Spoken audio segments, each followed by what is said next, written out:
Things are coming up all the time, whether it's in life, whether it's in military, whether Sure. it's in combat, whether anything. There are a lot of things that are going to face you, but there are things you need to fall on your sword for. Yeah. Yeah. And you got to distinguish that. So.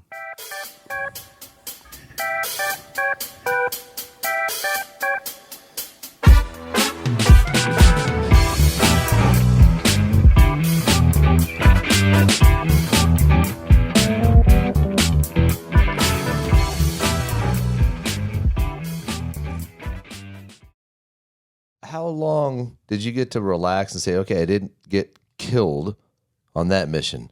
I'm back home. How many days do you get, hours, whatever it is, before you're like, okay, you're suiting up, you're jumping back in, loading up bombs and missiles, and you're heading out? It just, you're going every day. It's just every day. Sometimes you have some time off, and sometimes you won't fly. We flew most days. They didn't fly you up in North Vietnam every day. Yeah. But you flew a lot. And so in the six months that I was there, and we'll talk about this later on, but I flew 50 missions over North Vietnam.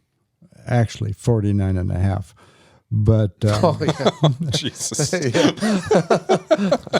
so, there's mixed up with a lot of missions doing other things that are important. And Yeah.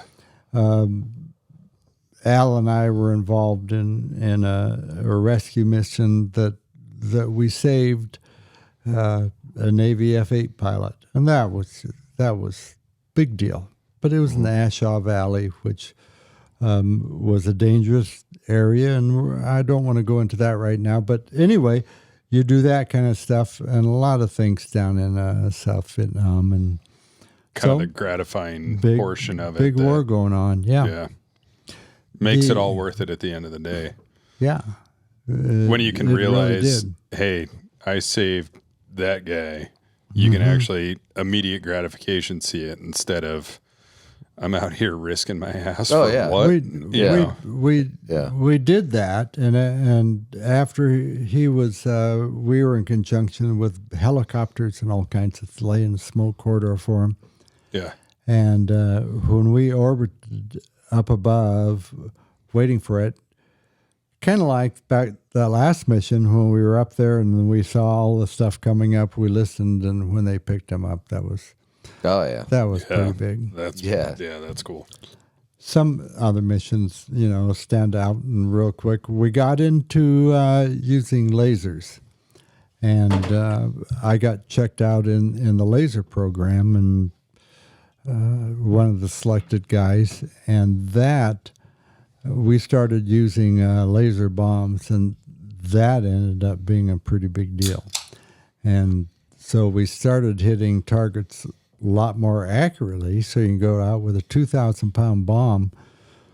2,000-pound bomb really has a lot of explosives, and if you can hit a target directly with that, because other bombs, it was just you get close and you're going to destroy targets. So and they're doing that nowadays today.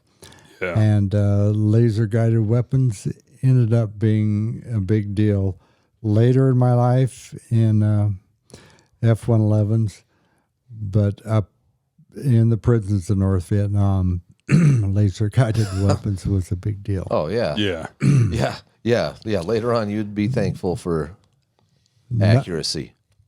Well, not so much accuracy, but for them threatening my life for me to tell them what I knew about laser weapons. Gotcha. Gotcha. Yeah. We'll talk about that on another day, but So, side note, how many missions that those guys go out on? So I know you talk about taking fire. You guys both checked yourselves over. You're good. How many missions are you going out on that you end up with bullet holes through the plane that you never even knew were there until you got back? well, we will check each other out. I only had one mission. We were making these low-level passes, and there was a forward air controller. Most of those guys were just outstanding. This particular guy, when he was calling people in on single low-level runs, and he was running everybody down beside each other. And so Al and I showed up, and he says, yep, come on down through here, high-speed pass, and we did, and dropped our bombs, and came back, and we had a hole in the airplane that wasn't very far from Fred. Oh, and I said, where the hell did that come from? And we found out from different guys that night in the bar that, hey, I did that too. And he was sending us all down the same path. Giving him that, where were you on that one, dipshit? That was really stupid. So there was a bullet hole in my airplane that I didn't know about. Yeah. So, God, so was this crazy. forward air controller supposed to know whether or not there's fire going to be as you're going incoming through there? bullets? a couple different things. And man, forward air controllers were so awesome, great to deal with. But they would take a look and give you information on where the AAA were coming, anybody shooting at you, and he'd run you in at different angles, and he'd talk to you about stuff. But this guy was just funneling everybody down. And that's what they did to the B-52s when they're later on attacking North Vietnam. Strategic Air Command sent them all in on the same legs, and another story coming down the road. Jeez. I would like to tell you about a story that a war story that I thought was kind of an impressive one. We were flying sorties, and you going up over North Vietnam, and North Vietnam was a big deal. When you get up in there, you get big time AAA. You get MiGs coming at you, and you get SAMs shooting at you. You think, well, a little missile. What SA-2s were nothing to where compared to the ones they have now, but it was a big deal then. SAM is roughly the size of a big, wide telephone pole. Oh. And you're flying at close to supersonic, and it's coming at you at 1,000 miles an hour. And it's got a great big warhead on it. And it gets pretty testy up there when you can see these son of a bitches coming off the rails and see them coming up. Yeah. And when you look at whether it be SAM or AAA, you treat air-to-air aircraft different. But SAM and AAA, you've just got to be used to them shooting at you. I used to figure at a particular mission, there was roughly 1,000 people trying to kill Fred. And so Fred had to outsmart him. And so those 1,000 people are going to be using the radars to look at you, to shoot at you, to do all of that. Yeah. And when you get up into Vietnam, it just got real exciting. So a typical mission up north, you'd go off over Laos or out over the Gulf of Tonkin, hit the tankers, get filled up with gas, and head into the target. While you're sitting on the tanker, you hear beep, beep. And that's their radars circling at you. And so that's just to let you know that they know you're there. Oh. And here you come. And so when you leave that, you're really puckering, and here we come. So that makes that. We had a mission on the 16th of August, 1972. I remember that date. And when you had these big guerrilla missions, it was lots of airplanes, and you're heading up. You got chaffers. We got 8 airplanes flying abreast. You got F-4s up air to air, trying to keep the MiGs away. And so you got us chaffers and then the bombers behind us. And so we went in for this mission, and you get a big briefing for all the guys, then you break down into your individual flights. And when you sit there in like a big movie theater, they pull the curtain back, and that's your target. And when they pulled the curtain back, the target was downtown, right in the middle of Hanoi. Oh shit. Jesus. They says, your target today is the Doomer Bridge. Later, I would ride across it on a bus. But so your target today is the Doomer Bridge. And normally, then we're looking to see, are we hitting the Gulf of Tonkin and then flying in, or are we hitting over on the left side, flying in? Just trying to figure out the different routes. We're just kind of curious. Yeah. And they said, yesterday, Henry Kissinger was up talking to the Chinese, and we ran one of these missions in, and the guys got into a dogfight and went into the Chinese buffer zone, and that almost destroyed the discussions. So today, you gentlemen are going to enter North Vietnam at the southern border. Oh, you got a whole way. And you are going to cross the DMZ and fly the entire length of North Vietnam and hit your target. Oh, shit. We all just about shit. Yeah. You know, that is going to be really something. Yeah. So, Thanks, public relations. Yeah. so we decided, we hit tankers, and everybody's filling up before we hit the DMZ, and up we go. We also got Because when you're hitting that route and you got that full length and you know you got to go, what kind of fuel? What kind of fuel are you looking at? If you make your whole loop, best case scenario. We make our whole loop best case scenario. We don't have enough to get it back. So you have to refuel. You have to. Oh, we got to refuel. You got to refuel and hit your target before you cross that DMZ. So that's going to be okay. But it was still questionable. We didn't think we'd have enough to get back.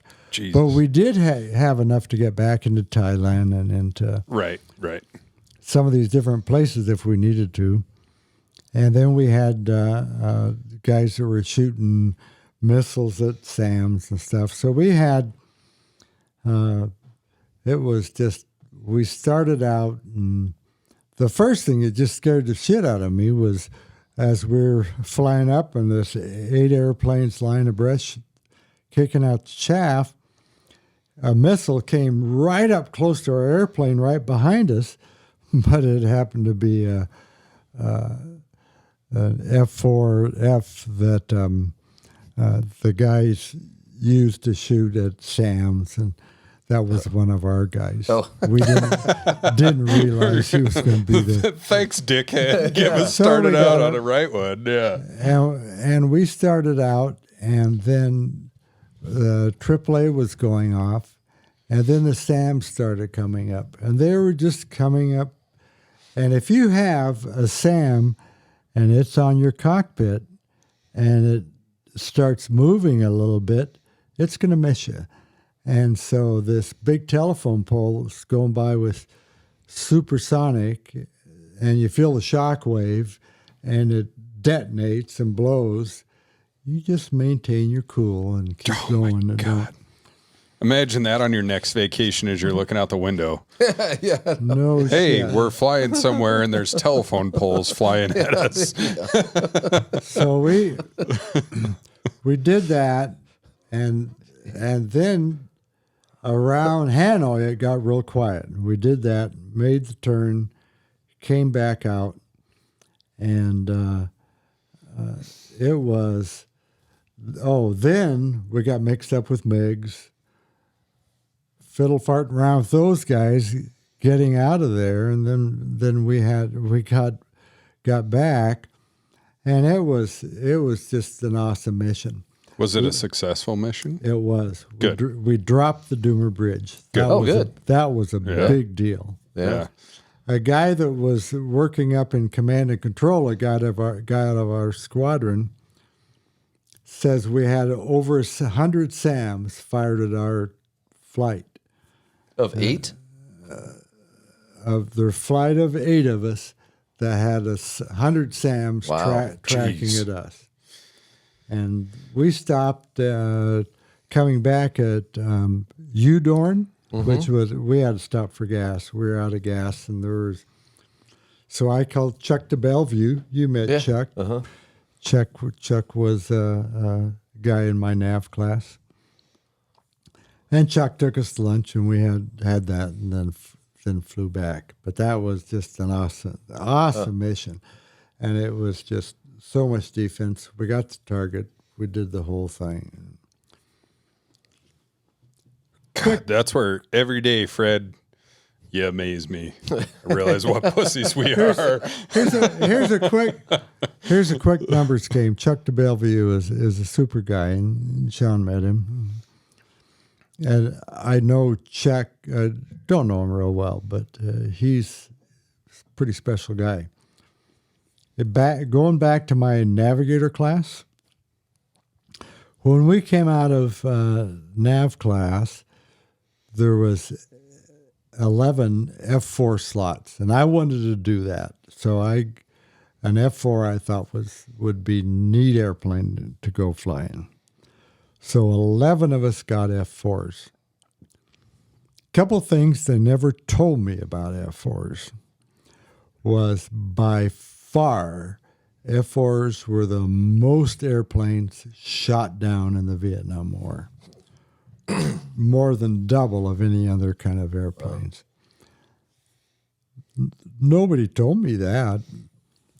And then out of our F4... Looking back, it would have been good to know. F4 guys out of our F111 class, those 11 guys, 3 of us were shot down, became prisoners of war. Yeah. 3 of them were shot down and killed. 2 of them were killed flying F4s in non-combat. 1 guy went over, had a great Vietnam tour and came back, wasn't shot down, didn't win a POW, won anything. Great guy. And Jastrzebski, Ziggy. Oh, yeah.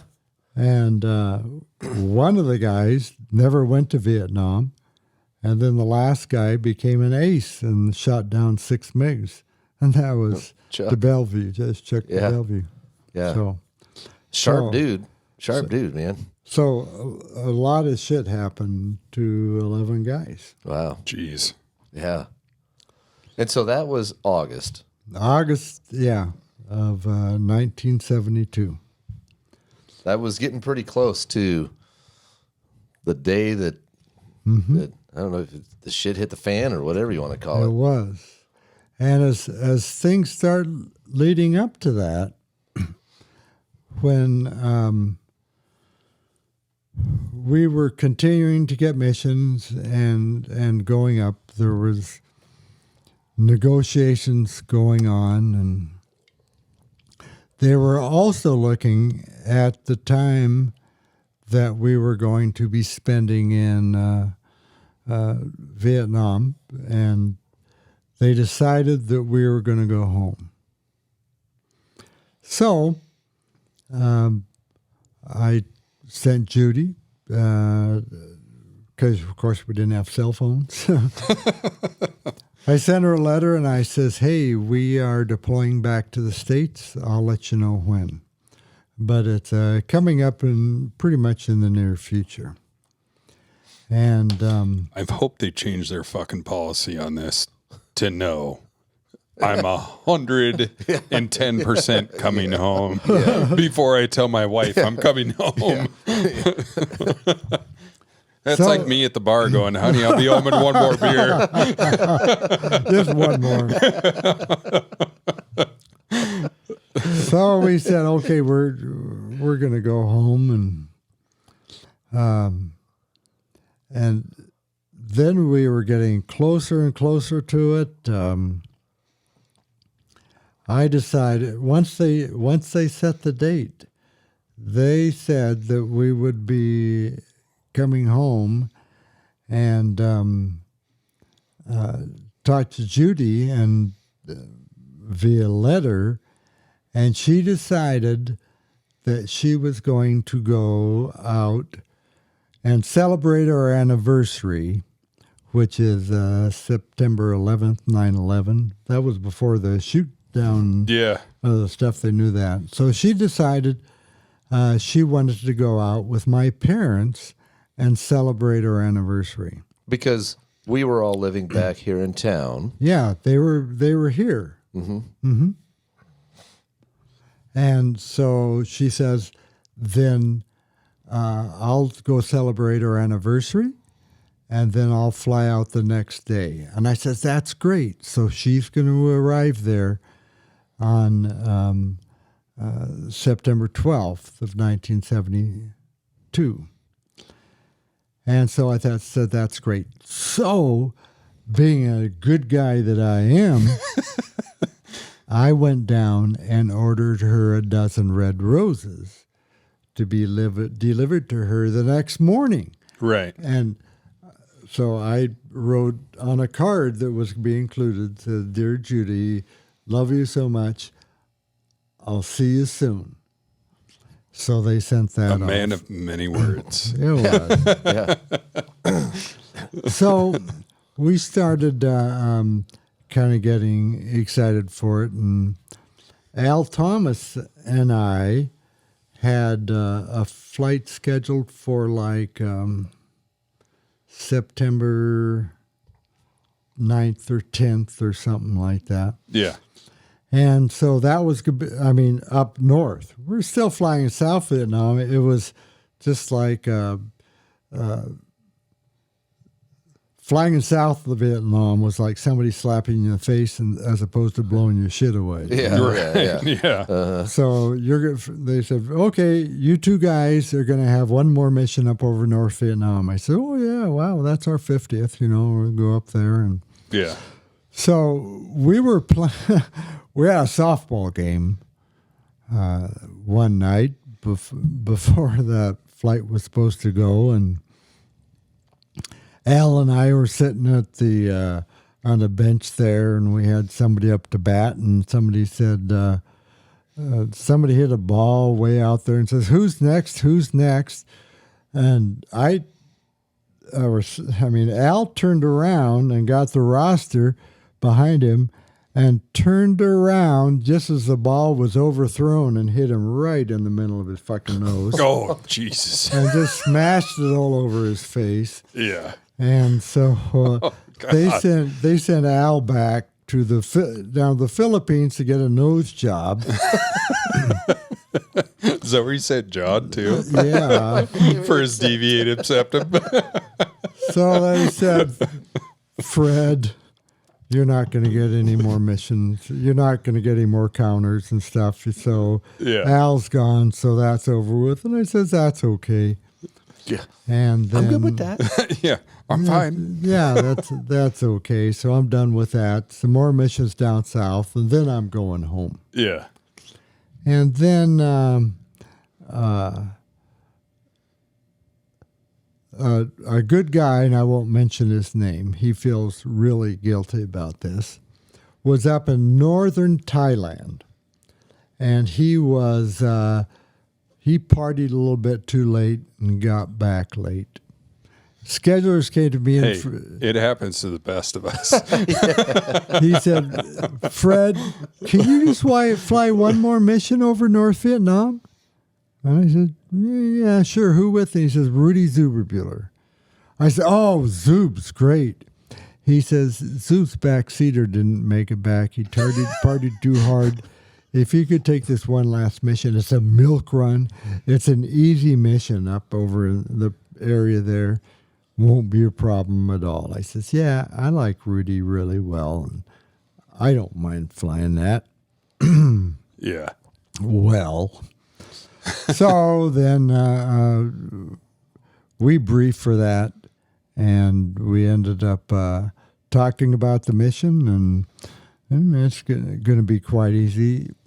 Rudy and I talked about some things, and he said, Fred, we haven't flown up north before, but one thing, he says, I don't know why this is a big deal to me, but if I tap 2 on anything, click the mic twice, that means yes. I tap you 2 times, that means yes. And I do want to regress just a minute for the night before, when the day before, we had a guy get shot down out of the squadron. Not our squadron, our sister squadron. But anyway, Sam Cornelius and I went over to the bar afterwards because these guys who were shot down were friends of ours, and we were pretty upset about it, especially Sam. And he drank way too much and wasn't able to go on the mission the next day. And I don't say that negative at all, because later on he really did super stuff for my family. Yeah. And I don't know if I'll get around to it, but some bitch got himself shot down later and killed. And my grandson, Connor, went out to the Vietnam Wall and ended up, you can kind of shadow them with a pencil on a piece of paper. Yeah. He got Sam Cornelius's thing off the Vietnam Wall, and I got that in my den. That's pretty cool. So that's pretty cool that Connor did for me. So anyway, and we went through F4 training together and everything. Anyway, so Sam Cornelius and I did that, and he had to get pulled off the next mission the next day. He got too fucked up to be drunk. I wish I would have kept drinking with him, but I went back to I got bed a job to get- do. I'm going bed. So anyway, we had a good briefing there, and so these guerrilla packages were awesome. That's with a whole lot of airplanes, and so we've got 8 guys up front, 8 F4s that are leading this with the chaff. We got at least 4 F4s, 2 on either side, that are doing air-to-air and trying to protect us from MiGs. We've got maybe 3-4 ships of F4s behind us, maybe 4 ships going into these targets. So it's a lot of airplanes. But this is supposedly an easy run. It is, but you take the whole It doesn't matter. guerrilla package. You're taking. Yeah. Okay. So we go out onto the flight line. John's been on the flight lines as a crew chief on F4s, and so we've got a lot of airplanes, and I just gave you a whole bunch of numbers, and I can't add that up right now. I forgot to write it down. But so there's a whole bunch of us out there, and so the aircraft commander climbs in, and he's getting the stuff, and I'm walking around outside and doing the pre-flight of the airplane. And you asked earlier about what the weather was like. It just sweating and running down all over your face and body. Just crazy humidity and We had gals that were taking care of our hooches, and they would have these. say what? A little What's a hooch? A little bit of that happened too. What were they taking care of? But they would get these wash rags and get them wet and throw them in freezers, and then they'd bring them out to us and we got an extra one. And so as I was doing the pre-flight, I had one around my neck. And so go around and pre-flight the airplane. And when we climbed back in, we were each given another one, wrap that around our neck, and off we went. So we're all in our airplanes, and a lot of times if you have less numbers going, they'll hook you up to starters, and they'll start the engines and get them going and stuff like this. We use canisters, and they put the canisters in basically next to the engine. And from inside the cockpit, we fired these canisters, and it started reeling up the engines. And so that's kind of where you are. So you do all the pre-flight check in. We got the Is that like spraying brake ice fluid around in a us, carb? and we're Okay. ready to go. And so you're looking at your watch, and at 11 o'clock, it's time to go, and boom, you start them. And you got 40 fucking F4s at once starting your engines. And it's just nice and quiet, and then just boom. And Yeah. the smoke's going, it's rising, and all that just brings chills up your down your spine, because Yeah. all these airplanes are going. And then we start. Out goes the chaffers first. Actually, the gunships, the guys that are going to be escorting, are probably going to go first. So they're taxing out, and then they go the 8 guys, and then and then there's all these F4s taking off and just all launching off, and so That would have been a sight to behold. it No was. shit. Lots of F4s going, Wow. smoke all over the place. All it's just kind of like a relaxed. Yeah. There we go. Yeah. And so you were all taken off. That particular day, we're going out over the Gulf of Tonkin. We weren't having to fly the entire thing. And in fact, our target was on the Northeast Railroad. So as we took off, and we head up, and we hit our tanker. And like I talked before, we're sitting on the tanker, and you hear this beep, beep. And so they're looking at us. They know you're there. They know we're there. Yeah. And they're tracking us. And they know exactly when we leave. We'll throw some maps up there just so you guys know kind of where this is at later. So we're heading in, and as we're heading into the area, we're looking around, and you hear, we got Discor or Red Crown, and that one is a boat and one is an airborne, and they're tracking the MiGs coming out. And we are date flight. I am date 03, Zub in the front, date 03 Alpha, and I'm date 03 Bravo in the front and the back. And you hear date flight, Blue Bandits, bullseye 02040. Now, what that means is bullseye is Hanoi. Yeah.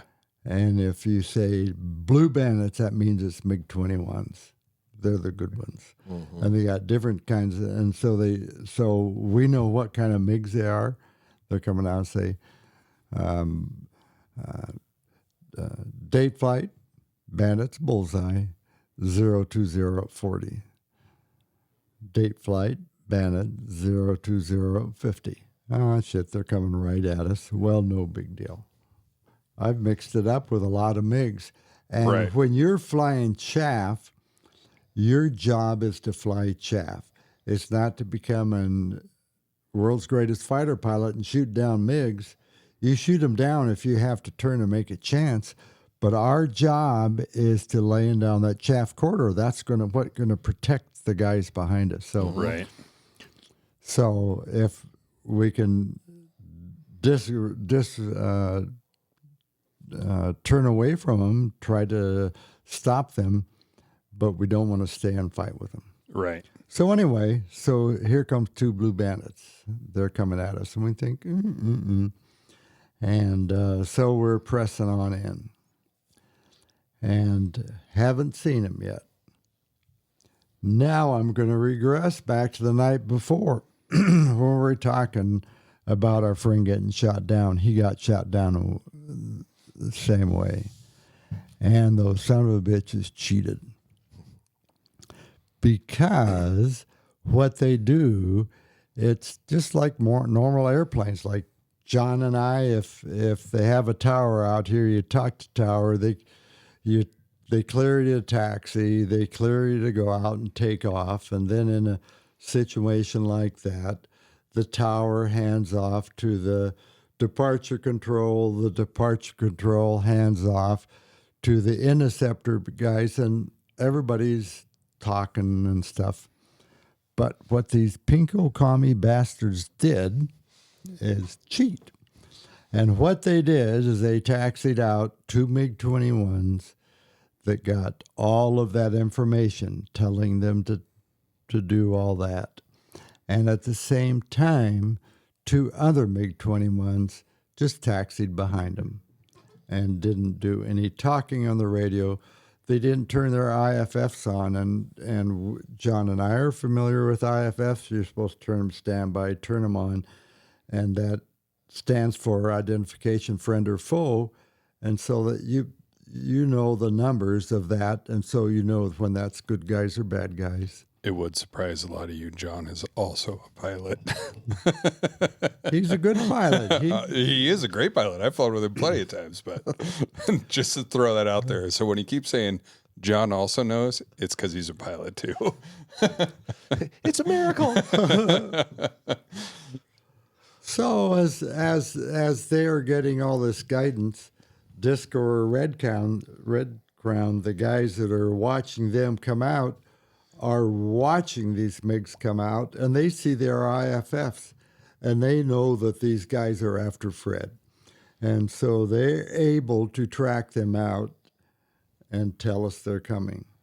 Well, what they did is they launched out those 2 guys, and they attacked us, came around to attack us from our right side, and these other 2 MiGs were coming out and climbing high, not having their IFFs on, not coordinating, not doing any talking, totally come out, so that these guys attacking from the right would get us turned, and then they would disengage, and the other guys would come in supersonic from 6 o'clock. Well, I didn't know they were doing that. Slimies. So Fuckers would have been good to know. As they're they're coming out. Date flight, 2 Blue Bandits. So whatever, 2 of them are coming at you, but you I don't know know the 2 other MiGs 2. are coming at me, Yeah. and then they say, date flight, 3 o'clock. Oops, I'm pounding on the thing again. Fred's getting I should angry, do those that. commie fucks. I get excited. There we are. Yeah. So the date flight, 2 Blue Bandits attacking 3 o'clock. Right. And I look at my circle with a 3 in it, and there they are. I see them. Written on the window, by the way. I say, zoom. Bandits, 3 o'clock. Bandits, 3 o'clock. Attacking. Break right.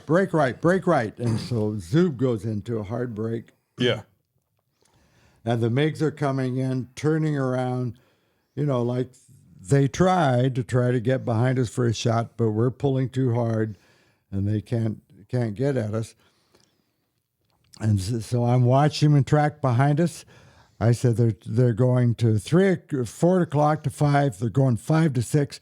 6 o'clock, TCA's too high reverse. So as these 2 MiGs were coming around, they were moving more towards our 6 o'clock. And when I yelled TCA's too high, means track crossing angle, meaning they can't pull at us for a shot, that maybe we can reverse and go back for a shot. Yeah. So I was yelling at Zoob, TCA's too high, reverse for a shot. And as then Zoob does that, comes around hard the other way, and these 2 guys have disengaged and they're diving down. I said, they've disengaged, knock it off, turn towards the track. Meaning that these 2 MiGs are leaving. We're okay, turn and head to get our chaff laid down. That's our job. Yeah. Well, fighter pilots, if you got somebody that is not going to kill you, you look for somebody that's close to killing you. And I did not look high to my six. I saw those guys just depart. I was worried about getting back on course, and we had two MiG-21s come in for high at 6 o'clock right behind us. At this point, do you know there's 4 of them or no? No, I only knew there was 2. Right. So you saw those 2 pull away. Saw And in it. your head, you're going, fuck it, they're Okay, gone. Back get on this track. thing. Back on track. Yeah. But that, you know what, you don't. Yeah, but still in your own head, But, you're going, yeah. those 2 pulled off. Yeah. So we get turned around, heading towards the target, the way we're supposed to go. Right. Row wings level, and I just feel a bam, and the whole airplane shakes. And I look down at my pod. He has the engine instruments, all the fire lights and stuff in the front. I have the pod down here, and I said, Zub, we're hit. I think we're on fire. And Zub said, no shit, Fred. So can you, I know technology's changed a lot, obviously, but can you see the same shit he's seeing at this point where you're sitting? No, totally different thing. I am totally enclosed in the back, It's like 2 different rooms.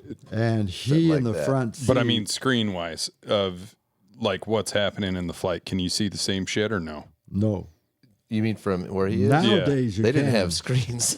I know, but It's all gauge, around I dial. guess, is what I meant. Sorry. It's all round dials. Yeah. Yeah, and lights. The most advanced thing in my cockpit is my chaff panel, which I'm working here. Right. And if it gets overheated and turns on fire, it turns red. Well, it overheats if it works too fast, but it also overheats if it gets hit by a fucking missile. If it's on fucking fire at this point. Okay. So there we are. So our wingman guys chasing that guy off, and so we turn our heading for take a look at a map later on. But where we are, we're right up north of Haiphong, and we went ahead feet wet. Which is out to the Gulf of Tonkin, right? Tonkin, Yeah, you're trying to get When over we water wanna at get this over- point. If we can Yeah. get over water and eject, Yeah. we're going to get picked up by the U.S. Navy. Right. So we're heading out. So sorry to interrupt, but Yeah. of the guys that are with you, you got 8 main guys, right? Mm-hmm. Of the guys that are with you, how many of them see and realize that this happened? They all knew that it happened. All of them saw it.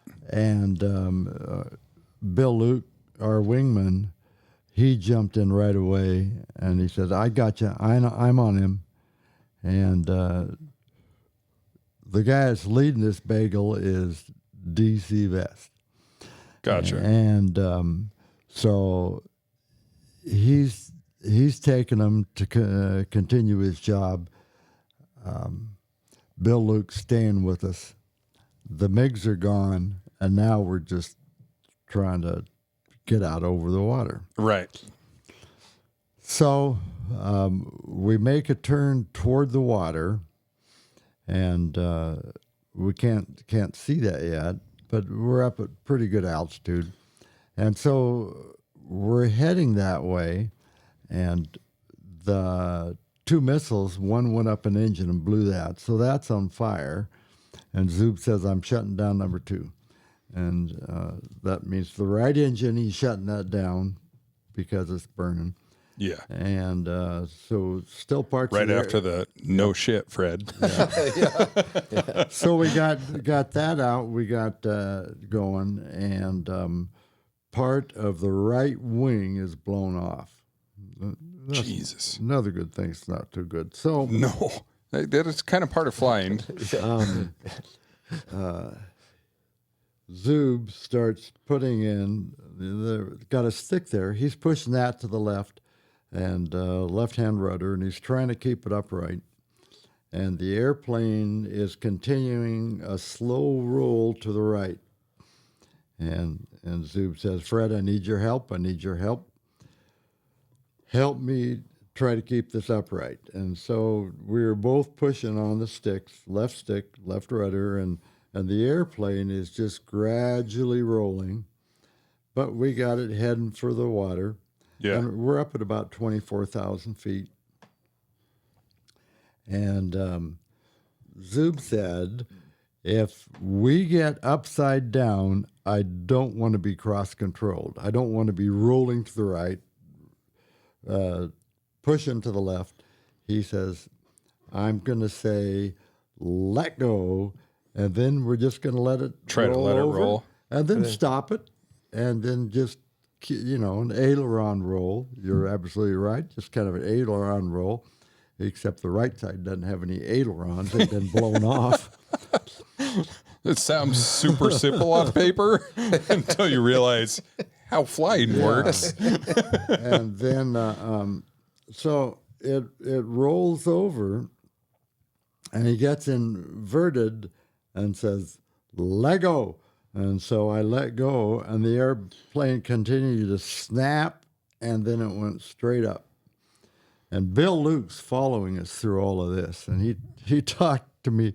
The first River Rat convention, Bill was there, and we had a long talk about that. Watching mission. the whole thing out. Yeah. So Bill's following us through all this stuff. And so the airplane goes through a wild snap and is heading straight up. And then it just runs out of speed and does a snap going down. So now we're heading straight downhill.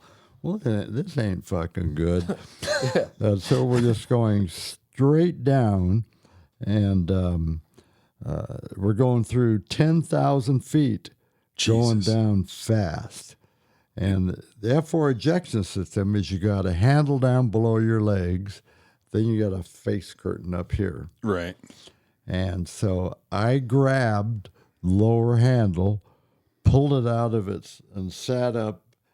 And I said, Because it's a 2-part thing. Yeah. You pull it out, and then you yank it to go. Then you yank this thing on the cord, and it ejects you. If I eject, I'm just going up by myself.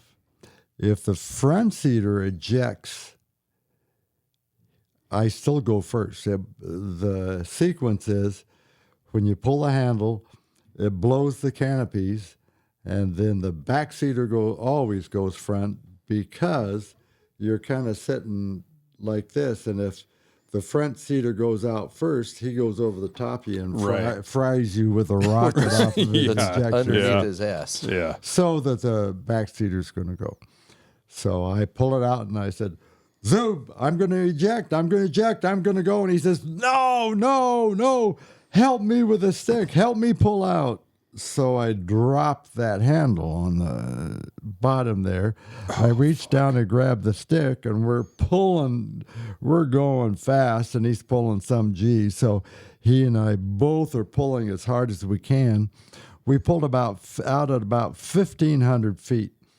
But there's also 2 mountain ridges, on a little one to the left, but a great big one to the right. Not what you want to see. But he's working the rudders to do that. We're both pulling really hard. Yeah. And we pull it out. And we pulled out about 1,500 feet. And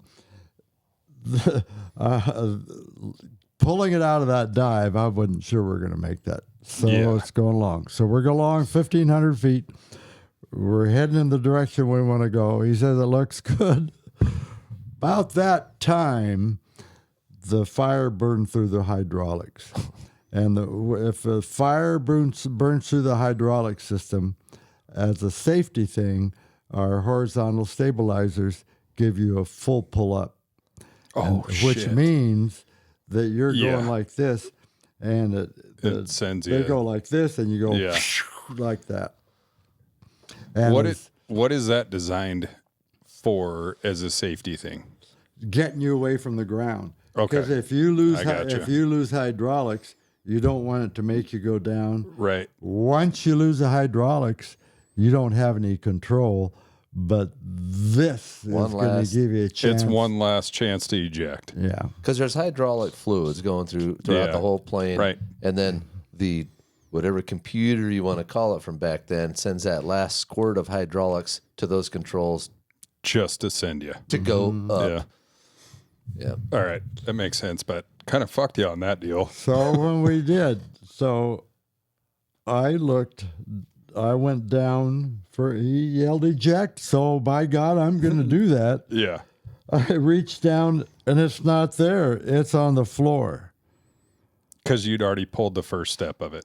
But there's one right up here to sit up and do this and sit Yeah. and pull your head over, but I didn't. I reached down and picked the one off the floor about the time that he pulled his ejection handle, which fired me off first. So I was bent over kissing my ass goodbye about the time he sent me out of the Should laugh airplane at on a that, rocket. but yeah. So that blasted me out. I went firing out of the thing. I'm going to cut you off real quick because in those ejection seats, there's these things that are strapped over you called inertia reels. And so if you're in a down position, when those ejection handles are pulled, the first thing that ejection sequence does is those Just pull inertia you reels up. zoinks you right back into your seat. But when they were designing those, they didn't design them for some guy that's fiddle farting around on the Bit in his floor. ass way down over. there. No, They're That's designed for right. somebody that might be about here to pull them back to here. But You were full bent over. the inertia reels got you about probably, I don't know, halfway up from what I've read or heard or whatever. Would it have been better if they didn't hit at all? No, it was It good would that have they total. got It's that. a good thing it got you up as far as it did. I probably got a compression fracture Yeah. as to split me in half. It basically ejects as you're trying to come back up. Yep. And now I'm out in the chute. And then the rest of the story.